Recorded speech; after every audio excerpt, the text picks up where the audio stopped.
Well, hello and welcome to another episode of More Perfect Marketing. David Baer here, and today we're going to be talking about social media and content online. This is an area that I kind of struggle with because I do things very, very intentionally with my social presence, which is minimal.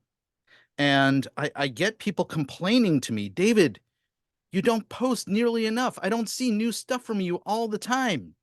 Well, I'm pleased to say that I have somebody who's got my back on that as my guest today because Katie Brinkley, who knows a little bit about social media, doesn't necessarily recommend that I need to be posting every 2 hours on every single social channel. But there is a little bit of sort of strategic thinking behind how to do social media effectively and properly based on whatever the heck your goals might be. So we're gonna get inside her brain and understand a little bit about how to utilize the social channels effectively for whatever our goals might be. Hey, Katie, welcome so much to the show here. Thank you so much for having me. I'm Yeah. looking forward to our conversation and yeah, hopefully giving everyone their get out of jail free card with social media and how often they need to be posting. Oh, good. All right. Well, I want to dive into that particular point because it's something that in my conversations with other marketers, marketing service providers, we're regularly talking about how do we do the things that we're doing for our clients for ourselves.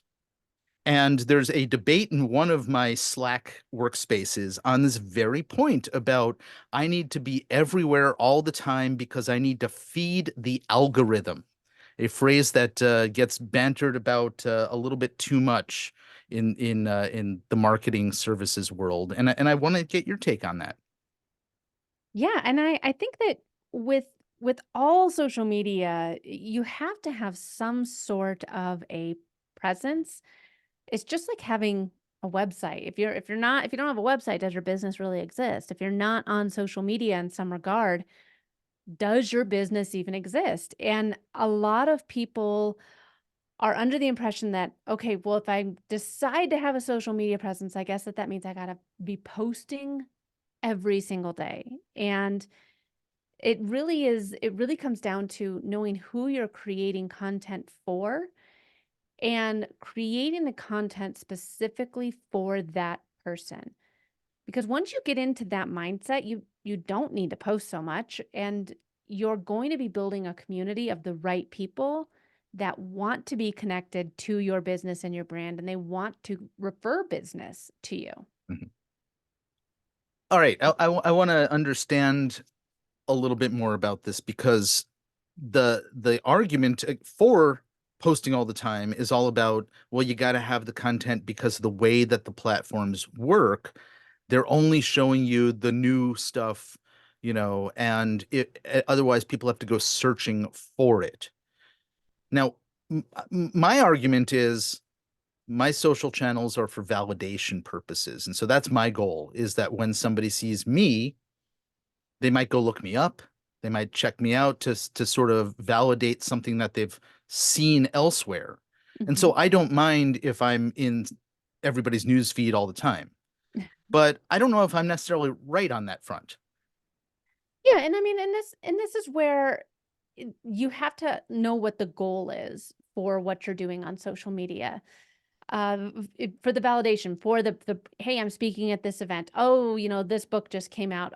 What I just was on this podcast. All of that is extremely important, but really one of the biggest struggles I see a lot of entrepreneurs making is that they're either doing too much or they're not doing enough. And it's difficult to remain consistent if you are posting, every single day. And it's great to be top of mind. It's great to say like, yes, this is what me and my business does, but you have to understand to know what your goal is from your social media. Is it for more speaking opportunities? Is it for lead gen?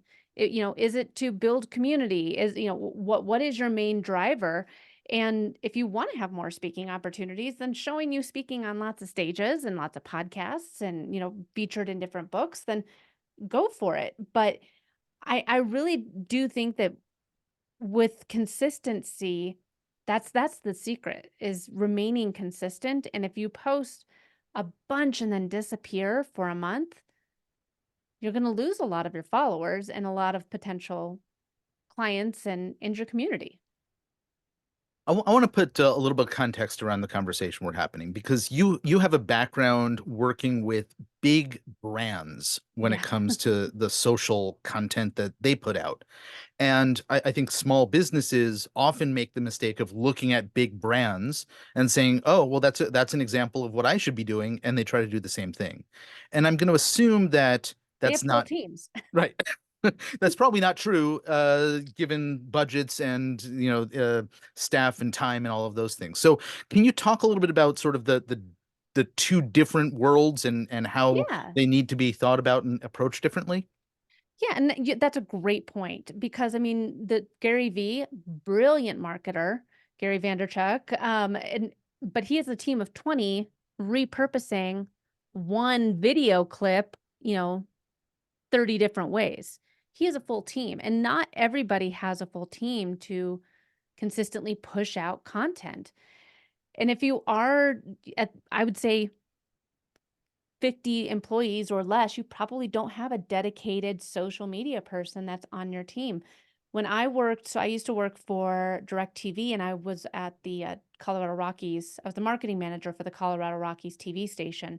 And one of my jobs was to do the social media. And during the games, I was tweeting from the TV account about, oh, this is what's coming up at the break, and we're going to talk about this.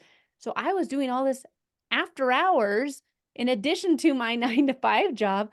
But at the time, like, I loved social media and I saw a lot of potential there. So these were things where I was like, I want to do this because I love it.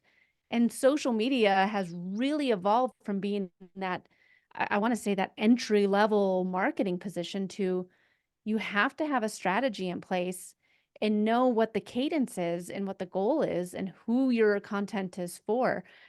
Because if you're trying to keep up with the big brands of Nike and and Gary V and these people that where they have full content teams, you're gonna get burnt out and you're gonna be spending all day on social media and not actually creating your content. You talked a moment ago before I shifted to sort of the context question about different types of goals. Yeah. And one of the goals that I see is sort of a theme in the way that you talk about social media is this word community. In Yeah. fact, it's part of the subtitle of your book, The Social Shift: The Road Back to Community. And I wonder if you can dimensionalize that, give us an understanding of what the relationship is between social platforms and this concept of community. You said it right there, these social platforms. Social platforms. That's what these platforms were all designed to do, was help us connect, find our community, and build out opportunities beyond, you know, our four walls, beyond our zip code, beyond a networking event. And so, and I do think that the pandemic had a lot to do with this because so many people jumped on to TikTok, and really we had nothing else better to do than spend all day on TikTok and Clubhouse, which in hindsight, like, we really had nothing better to do with Clubhouse. It was a never ending conference call. Um, but we gave ourselves full, completely up to these social platforms. And these social platforms now have, it's turned into no different opening up Facebook or Instagram or TikTok than it is turning on the television. We're opening up these platforms and we're consuming. We're not connecting anymore. And there's so much power that happens when you go in intentionally on social media. One, you don't need to be on it all the time. Two, you don't need to create as much content. Three, you don't need to be on all the platforms. And I know this sounds crazy coming from a social media agency owner, but I'm trying to shift the way that we're just creating to create and hoping that something goes viral, and going viral is not a business strategy. If you go in with intention on these platforms, you're going to build out a community of your biggest brand advocates, that want to do business with you and they want to support you.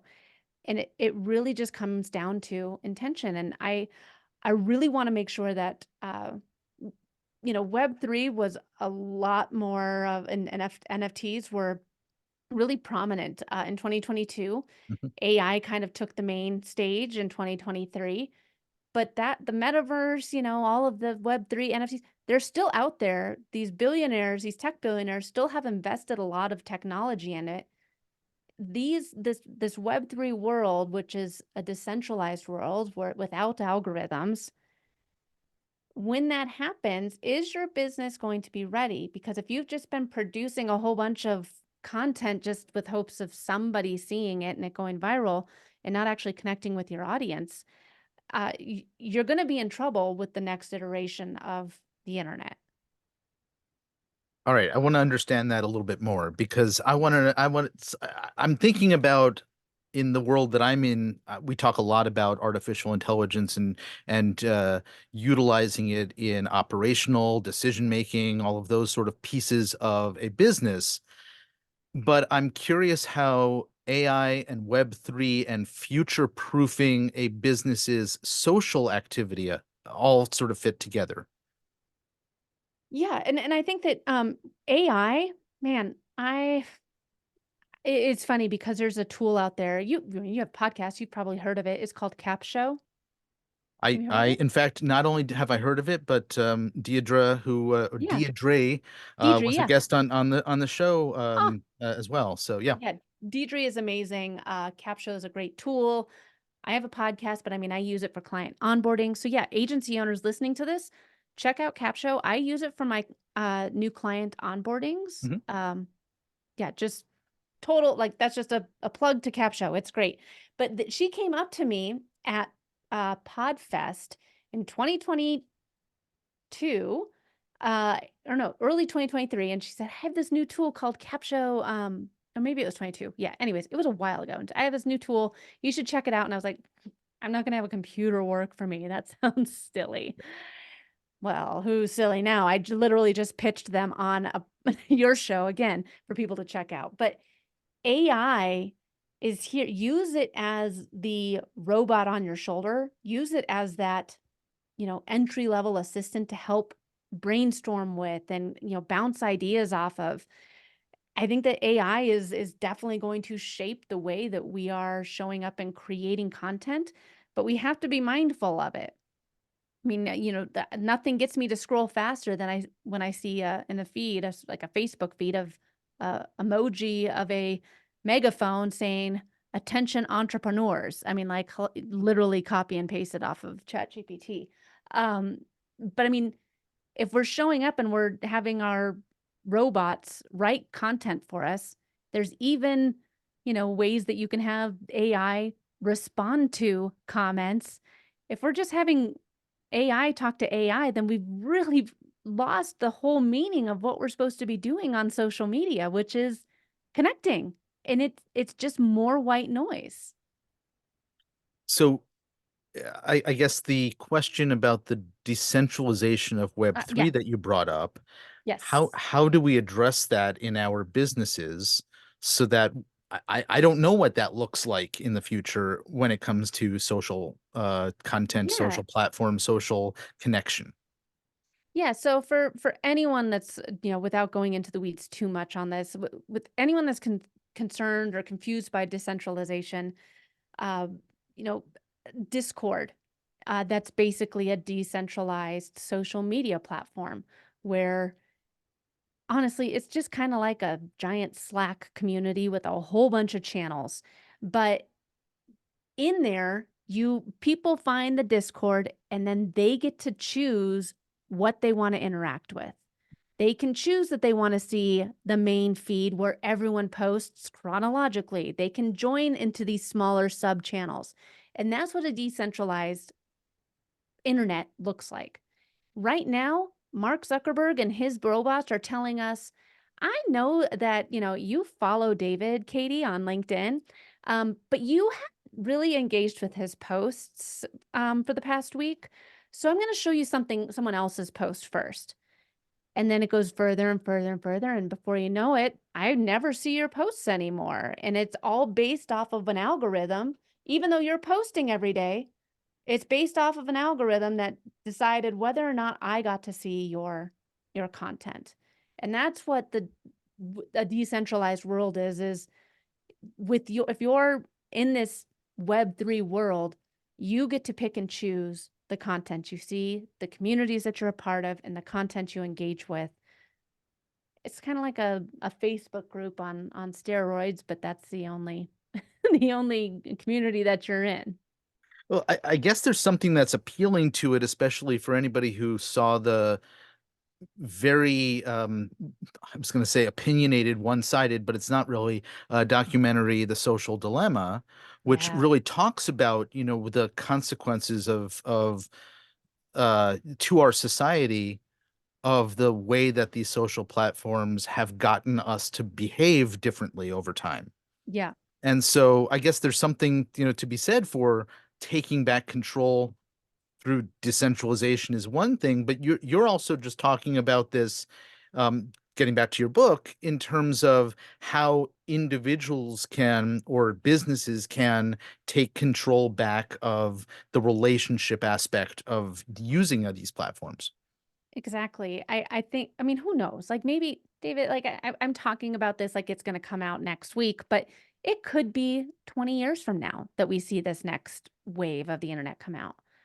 What I want is just for us to show up more intentionally so that when it comes out, oh, well, I've been talking like this and posting like this already on social media. It's not going to be as much of a learning curve for when we're not relying on algorithms and paid ads, to help us be seen in front of our target audience. We've already been creating the content that our audience wants to hear. We've already been formulating that community just so that you're ready when it does come. And I think that all of us, I mean, on it, I was at dinner on New Year's Eve, and I was talking with a couple that I had never met before, and he said, "So why'd you decide to write this book?" And I was like, "Oh, well, it's helps my business. I want to like help people get ready for the next wave of the internet." He's like, "No, but really, why?" I was like, "Honestly, thanks for asking." And I was like, "It's because I hate I hate going out to dinners or going out to the park and seeing a group of teenagers sitting in a circle, none of them talking to each other and they're all on their darn phones." And I I hate it. I hate that that's what, they're out together in real life together and they're missing out on what's going on around them because they're so wrapped up in what's basically a little television that sits in their pocket. And I want to make sure that with all of us that we're not replicating like bad habits to where we are just all basically living in the metaverse and wanting to be with our online friends and not in our not in our real lives, having these conversations. I mean, granted, we're on a video call for this, but if I was sitting here like this the whole time while you were interviewing me, by the way, I'm holding up my phone looking at it, you would like, how terrible would you feel? And you wouldn't feel connected to me at all. Like now, like what my passions are. You know that I make weird faces and move my hands all over the place. I think that we're just missing out on life because of social media, but it's an incredible tool when you go in with intention. So, okay. There's so many directions we can go. I mean, Sorry. I'm Thank you thinking for coming to about, my no, no, TED no, Talk. and this is great because one of the things that um you brought to mind as you were sharing this story is this divide that we have between sort of the analog and digital natives based on when you were born and what is commonly acceptable and engaged with in our worlds. And so, I think about a story that I heard from I think it was one of the guys in the category design world who was talking about how he and his family had taken a trip to Hawaii and all of the 45 and older crowd was enjoying their time on the beach, exploring the beauty of the nature, and all of the 20 somethings were taking videos and then showing each other the videos that they had taken and experiencing the very same thing that was right in front of them, but through the digital aspect of it. And Mhm. the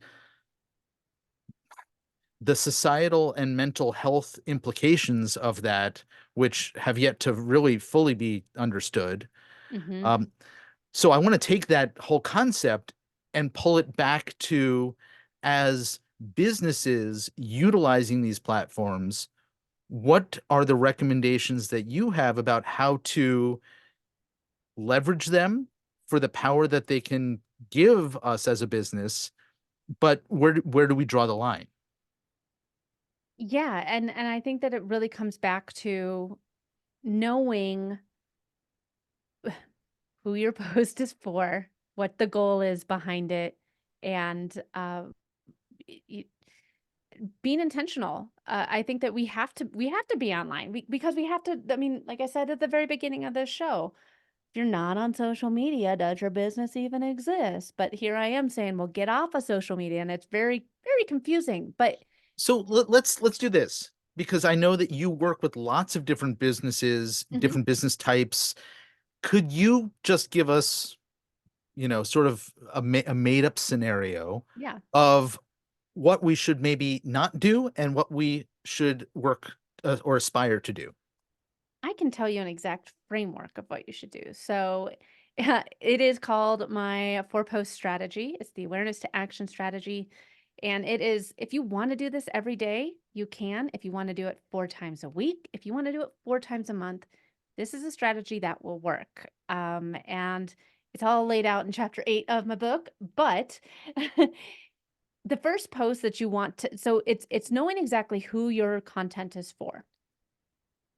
Who are you trying, because if you're creating content for yourself, that's fine, but no one's going to engage with it, no one's going to resonate with it, and people especially are not going to buy from you. So you need to sit down with your team and say, "Okay, well, who is our target audience? Who do we wanna get in front of?" Um, so for myself, my 2 main platforms are Instagram and LinkedIn. And my audience on Instagram is, last I checked, which was about 2 weeks ago, was 72% females ages 35 to 44. On Instagram, I have mostly male founder. I'm sorry, LinkedIn, I have mostly male founders. Um, I don't see their ages. They don't give you ages on LinkedIn. But those are 2 very different demographics. And so on Instagram, I can still share the same message, the same content. However, I have to write it for my avatar, Sarah, who is a mom with kids, 12 and under, who's an entrepreneur growing her business. I can write this post for her, and maybe I share, you know, as a mom, as a busy mom growing my business, I know how hard it was to XYZ. I can put I can write specifically for that person. Over on LinkedIn, I write for Eric. And I know Eric has about 10 employees working for him, but he still is going through a lot of the busy entrepreneur struggles. So I can say, I know that when I first started my business, very first hire I made with my assistant, what changed everything. And I just switched the narrative enough so I'm speaking exactly to that person that says, "Hey, this is for me." And it doesn't say mean that, like, oh, the men following me on Instagram, don't care. They're not gonna, like my post. But I know that I'm getting in front of my target audience with every single post that I push out there. Um, so the first post that I recommend is an awareness post that just kind of reinvigorates yourself in the algorithm, um, making people problem aware of whatever your theme for the week is. And the theme is not like National Hot Chocolate Day. That's not a theme. So for me, so for you, David, Mhm. you wanna promote this podcast episode, and your awareness post, because you're mostly LinkedIn. Yeah. So you do a post as a poll on LinkedIn that says, Super simple. Um, how often do you post on social media? Give it options: once a week, every day, once a month, never. That's it. That is your post. But that's the best post over on LinkedIn at the time of this recording that's going to get the most reach. You're Mhm. making people problem aware. The next post that you're going to want to do is an elaboration post. I love LinkedIn articles or LinkedIn newsletters for the elaboration post. It's a long form post where you can elaborate on the topic that you just made people problem aware of. So again, you can say, maybe it's an article about how you create 6 pieces of content from one podcast episode. And you can go through your 6-step process of what you do for every single podcast episode, and it gives you 6 LinkedIn posts. Isn't that awesome? And that's your article. The next post that you're going to want to do is your community post. And we can tap, this, I love these. It's just a single picture. So maybe it's a picture of you and I Mhm. after we're done with this. And you can say, I used to be overwhelmed with all of the social medias, or I used to think that I had to post 3 times a day on social media.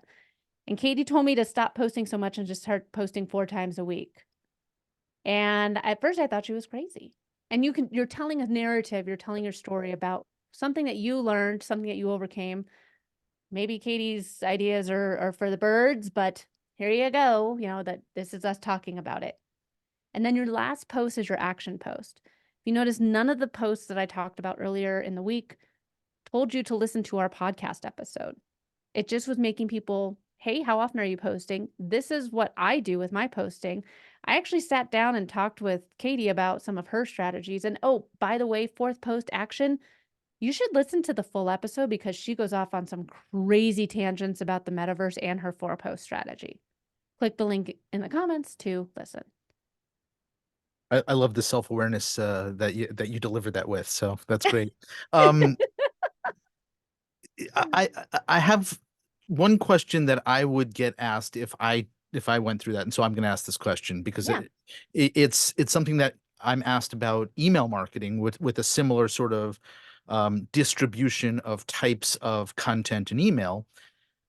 Is everybody supposed to read every single one of those posts? No. So what happens if people aren't seeing the call to action post? They're only seeing the other ones. Are they ever going to listen to the episode? So this is where it you're bringing in the right people for each post. I've found that people that have gone through this system have seen an increase in reach by 1100%. They've seen an increase in engagement by 250%. These are real numbers. I'm not just making them up. It's because people are seeing the content that they want to engage with. And yes, like you said, if someone's been on vacation and they didn't see your poll or anything like that, that's fine. They still saw it. Maybe they'll click on it, but you're going to be bringing people through the customer journey with you every single, week of here's the problem. And like I said, if you want to post daily, you can. You can still use this framework and it's going to take people so that you're going to have more sales, more leads, more downloads, more opt-ins because you've made people aware that you have the answers to the problems that they're having with their business. Mhm.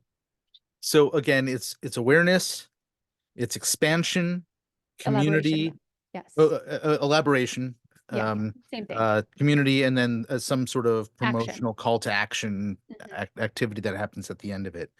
So you have mapped this out. It's in the book, and you also sort of have a how to get up and running with this guidance as well, which I think is available on your website. Yeah.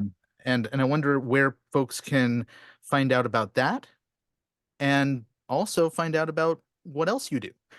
Yeah, yeah. If you want to connect with me, check out the book. I do have a planner which lays out the whole 4-post strategy so that you can map out like, okay, these are the themes. This is how I'm going to post it. These are the metrics to track, all of that. And that's available. You can get everything at katiebrinkley.com, and navigate through there to all of the things. But katiebrinkley.com is the best way to connect with me.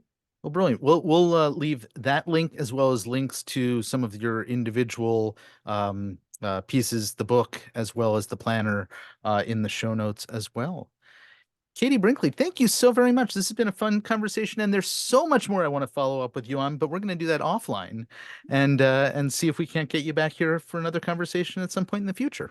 Yeah, thank you so much for having me. This was fun. Indeed, folks, you've been listening to More Perfect Marketing. If you know someone who could benefit from listening to the conversation you've just heard, please share this with them. Until next time, I'm David Baer. Take care.